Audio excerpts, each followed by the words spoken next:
recording? Yes, we are. Well, I think we'll get started here. Okay. It's Saturday, August 11th in Washington, D.C. I'm Dean Rockwell. I'm Nathan Wales. We are here in our nation's capital, in front of the Capitol building. It's a beautiful day here and very international scene. There's tourists and school groups around us. The wind's blowing, so that's probably going to mess up the audio. But what I really wanted to do today is talk a little bit about the United States, about our generation, and the future of what's happening in the U.S. Okay. That's what I'd like to get out of this. Very I thought, because Nathan and I are similar age, we've both been out of school for 3 to 4 years, and we've both had some different experiences with different jobs, and so I thought we might be somewhat representational of our generation.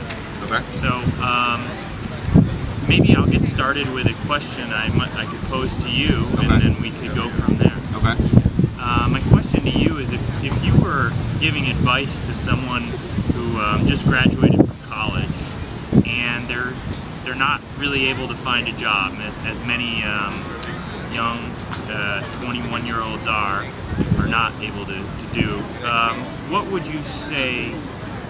What advice would you give to them?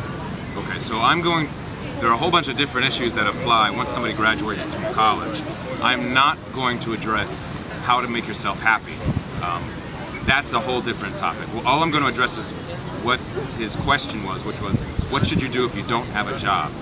Now, the answer to this question, I've been thinking about this for the past 3 years. When I was in college and before, I didn't spend any time thinking about this at all. But once I graduated, I spent pretty much every day thinking about this, and so I think I have a pretty good answer.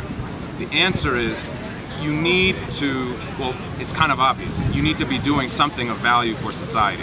And the best way to think about this is, imagine that the United States was not this humongous country. Imagine the United States was just a small village, and each person in this village was doing a different job within the village. So for example, you had somebody who was the farmer, you had somebody who was making the clothing, you had somebody who was making the tools. Everybody in that village is doing a very particular job. In that village, you will not have somebody who is doing the job of sleeping in the bed. There is no sleeping in the bed job. There is no food eater job. And so each person is doing something of value, something that everybody else in that village will value.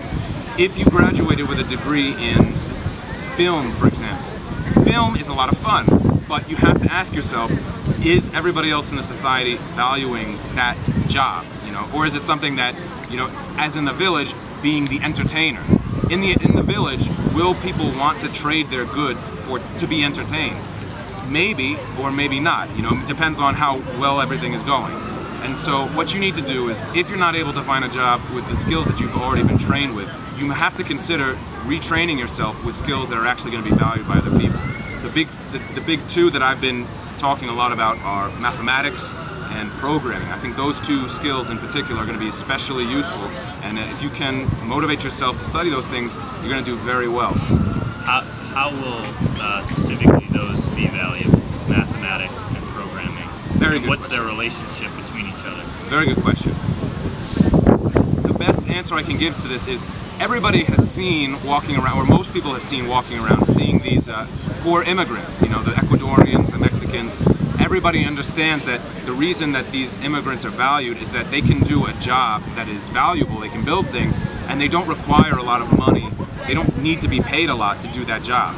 Well, take that as an analogy for computers. Computers are basically cheap slaves. If you want to think about it, basically they're cheap slaves. And so you don't have to pay them anything at all, and they can do all of this work that is extremely useful. The problem is, you need to be able to talk to the computer. The computers don't yet understand English, and so if you want them to be doing your work for you, you need to be able to speak their language. And that's what programming is. Programming is being able to translate from English into the language that computers speak. And so that is why programming is so useful. in the future we're going to have more and more things done by computers because they're so cheap and so powerful.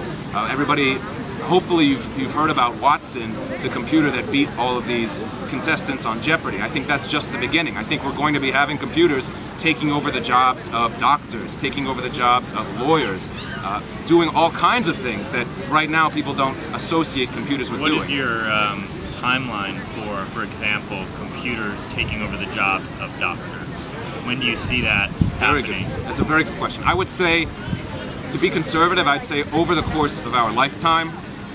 I do think that if the main question you have to be answering is what skills should you be learning? And so if it's true that over the course of our lifetime computers are going to be taking more and more responsibility, then it's also, I think it's a smart idea to be the guy who knows how to program and not to be the guy whose job is going to be disappearing.